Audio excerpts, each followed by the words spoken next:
desde la música.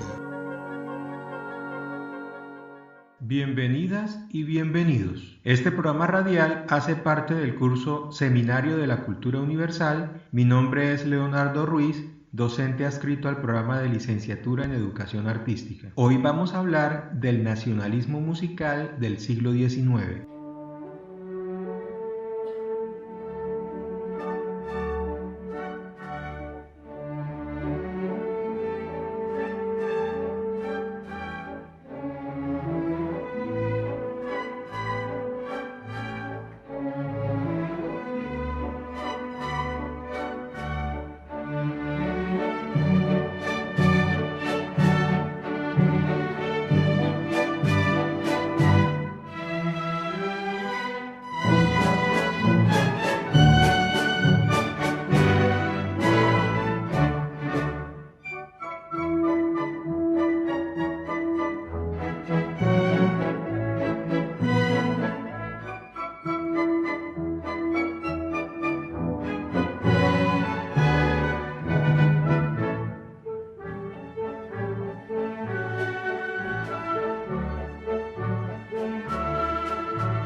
Escuchábamos el Danubio Azul, vals vienés por excelencia, que hace parte del concierto de Año Nuevo que se celebra en Austria cada 365 días. Estrenado el 15 de febrero de 1867, esta obra elaborada por encargo y primera composición vocal escrita por Johann Strauss hijo, se identificaba tanto con la Austria de 1945 que cuando se proclamó la independencia tras la anexión alemana, se interpretó delante del Parlamento a falta de un himno nacional para la nueva República Austriaca. Como nacionalismo, se conoce el movimiento musical que surgió en la segunda mitad del siglo XIX con objeto de reafirmar los valores esenciales de cada raza o nación a través de su música o de su folclore. Es una reacción a la agobiante presión del romanticismo germano y de la ópera italiana, que invadían y condicionaban la música europea del momento. El nacionalismo tiene su origen en el romanticismo. La libertad que durante tanto tiempo proclamó este movimiento tuvo como resultado el hecho de que las naciones desearan elegir libremente su propio destino y que los artistas buscaran nuevas estéticas que se ajustaran más a sus propios sentimientos y cultura. Acontecimientos históricos como la invasión napoleónica contribuyeron a enardecer los ánimos, despertando sentimientos de unidad y de firme voluntad de diferenciarse de sus vecinos. Asimismo, surgió el deseo de unión en diferentes grupos y pueblos para defenderse de la dominación extranjera. Durante toda la mitad del siglo XIX, Francia y sobre todo Alemania e Italia eran las que marcaban el gusto musical de la sociedad europea. Cuando los países empezaron a tomar conciencia de sus propios valores nacionales, trataron de liberarse de todo servilismo extranjero, especialmente del sinfonismo alemán y de la ópera italiana, en la búsqueda de nuevas expresiones musicales basadas en su propio folclore, ritmos y danzas a los que consideraban expresión autóctona de sus sentimientos nacionalistas. Los compositores Alexander Borodín, Mikhail Glinka,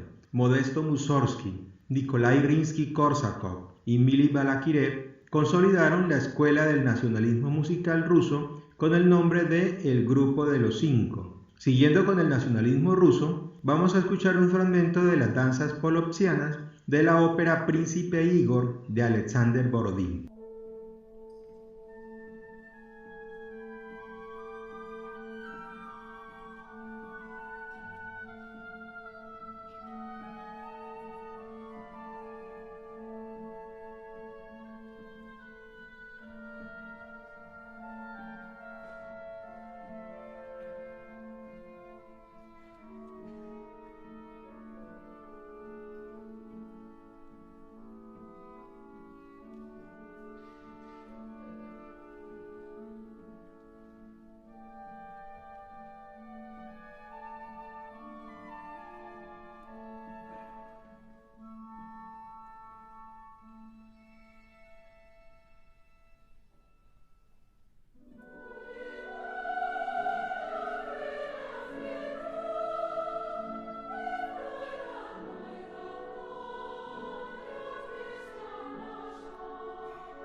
Borodín realizó el libreto de la obra inspirado en un poema medieval.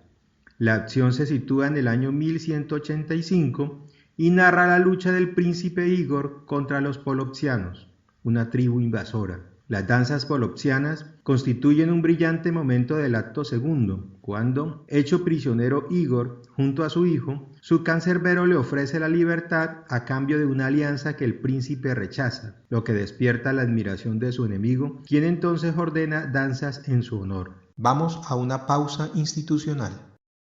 Continuamos con el programa Desde la Música, del curso Seminario de la Cultura Universal, Licenciatura en Educación Artística. El concepto de nación como comunidad política con derecho a contar con un Estado organizado es una de las herencias ideológicas de la Revolución Francesa. Anteriormente existía la lealtad personal de los súbditos al monarca absoluto, pero después de la Revolución esta vieja lealtad se sustituyó por otra, la lealtad legal de los ciudadanos a una constitución. Los individuos debían pertenecer a una comunidad y compartir con otros una cultura, lengua y costumbres para poder ejercer los derechos políticos propios de todo ciudadano. El nacionalismo del siglo XIX fue un fenómeno político y social complejo. Tuvo dos vertientes, una liberal y otra tradicionalista o conservadora. Aunque es fácil encontrar en muchos movimientos nacionalistas una mezcla de principios de una y de otra. El nacionalismo liberal defendía el derecho de los pueblos a liberarse de tiranías extranjeras y la necesidad de la solidaridad de unos pueblos con otros en sus respectivas liberaciones nacionales. Para este nacionalismo, cualquier comunidad podía convertirse en una nación si así lo deseaba, buscar los medios para emanciparse y formar un Estado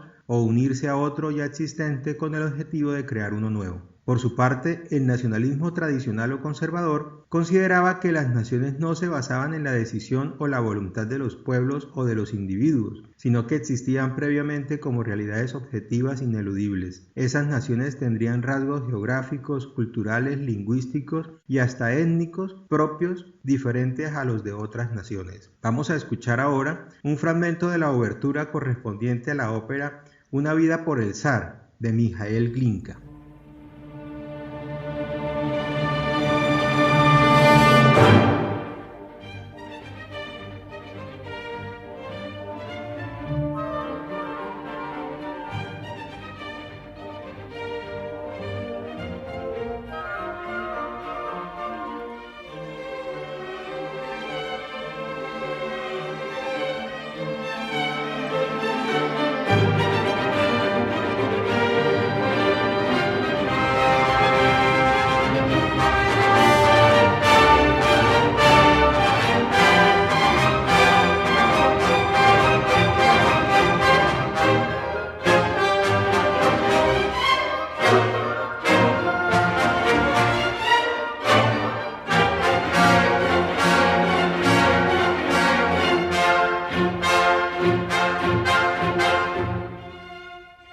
Una vida por el zar es una ópera patriótica trágico-heroica en 4 actos. La base histórica de la trama implica a Iván Susanin, un héroe patriótico de principios del siglo XVII que sacrificó su vida expulsando al ejército polaco invasor en favor del recién elegido primer zar de la dinastía Románov, Miguel I, elegido en 1603. Vamos a escuchar ahora un fragmento del baile de los polluelos en sus cáscaras, de la suite Cuadros de una exposición del compositor ruso Modesto Mussorgsky.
La suite Cuadros de una exposición de Modesto Mussorgsky está compuesta por 15 partes para piano.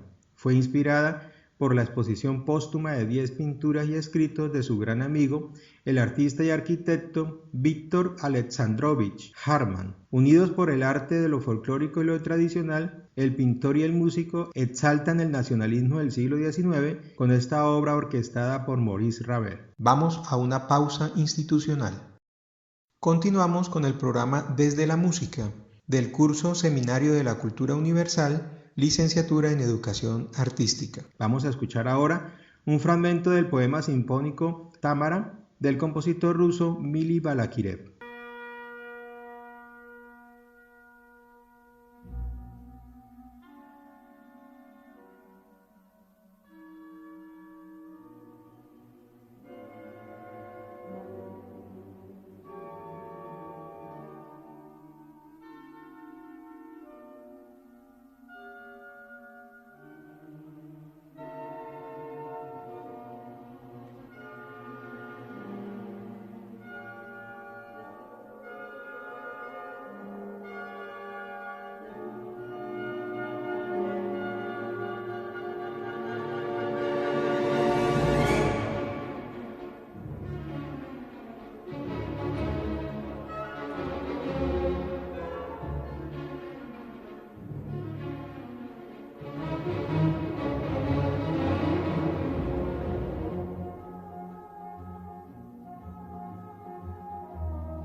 Támara embeleza con sus cantos a los paseantes que daban por acercarse a su castillo situado a orillas del río Terek. Con solicitud extrema recibía a los viajeros en sus exquisitos aposentos y los colmaba de los más excelsos placeres y la calidez de sus brazos. Luego de pasar una noche magnífica, los asesinaba y posaba sus cuerpos en las aguas del río.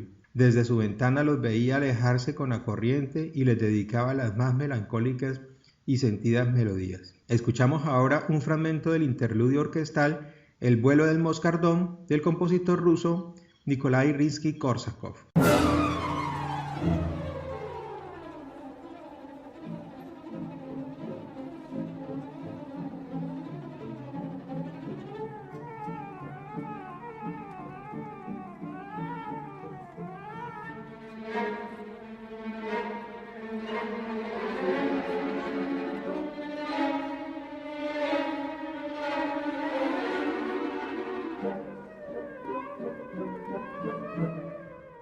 El vuelo del moscardón es un interludio orquestal de la ópera El cuento del zar Saltán, compuesta por Nikolai Rimsky-Korsakov, adaptando un cuento homónimo de Alexander Pushkin. La melodía sugiere el vuelo aparentemente anárquico, continuo y repetido de una mosca bien grande, un moscardón, cuyo zumbido se acerca y se aleja de nosotros sin poder escapar de él. La pieza cierra el acto tercero justo después de que el cisne mágico le proporciona al hijo del zar, el príncipe Saltanovich, instrucciones de cómo transformarse en un insecto para poder volar y visitar a su padre, quien no sabe que él sigue vivo. Otro de los compositores que se destacó en el nacionalismo musical del siglo XIX fue Bedřich Smetana, pionero en el desarrollo de un estilo musical que se identificó estrechamente con las aspiraciones de su país a un estado independiente. El compositor es ampliamente considerado en su tierra natal como el padre de la música checa. Es mejor conocido por el ciclo sinfónico Mi Patria o Mi País, que retrata la historia, las leyendas y el paisaje de su tierra natal. Vamos a escuchar ahora un fragmento de El Moldava, del poema sinfónico Mi País, del compositor checo Bedřich Smetana.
Mi país es un conjunto de 6 poemas sinfónicos compuestos por el compositor checo Bedřich Smetana entre 1874 y 1879. Basado en temas, ritmos y melodías del folclore de su país, las 6 partes que componen Mi Patria las concibió como obras individuales, aunque se suele presentar como una obra completa en 6 movimientos. El segundo de ellos, el Moldava, está inspirado en el río más importante de la República Checa y el más conocido de ellos. La composición describe el curso del Moldava, el nacimiento en 2 pequeños manantiales, interpretado con flauta, el Moldava frío y el Moldava caliente, su unión, el discurrir a través de bosques y pastizales a través de paisajes interpretados con metales, donde se celebra una boda campesina, una polca, la danza de las ninfas acuáticas a la luz de la luna mediante cuerdas.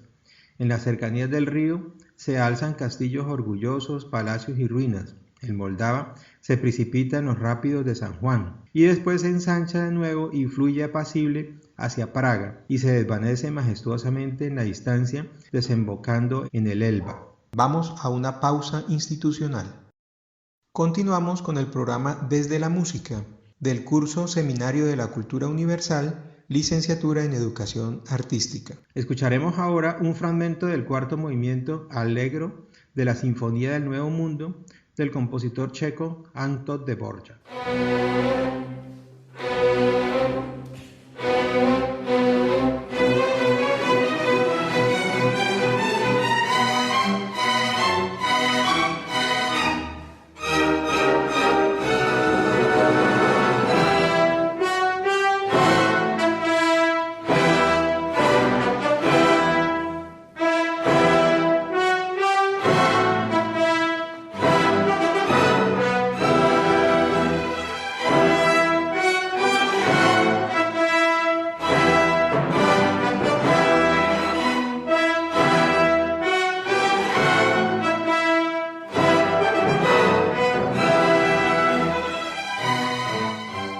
Dvořák plasma en la Sinfonía del Nuevo Mundo temas originales que incorporan ciertas características de la música indígena que desarrolla empleando los recursos del ritmo, el contrapunto y el color orquestal propios de su época. El resultado es una obra que refleja las impresiones de Dvořák en América, en la que podemos apreciar el ritmo de la música gospel, así como de algunas canciones de los indios americanos. Terminamos el programa escuchando el primer movimiento Allegro molto moderato del concierto para piano y orquesta en la menor del compositor noruego Edvard Grieg.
En este programa se consultaron los siguientes libros: Introducción a la filosofía de la música de Lewis Rowell, Historia de la música de Paula Suárez. Agradecimientos al personal técnico, creativo y directivo de la emisora Radio Universidad Surcolombiana. Desde la música.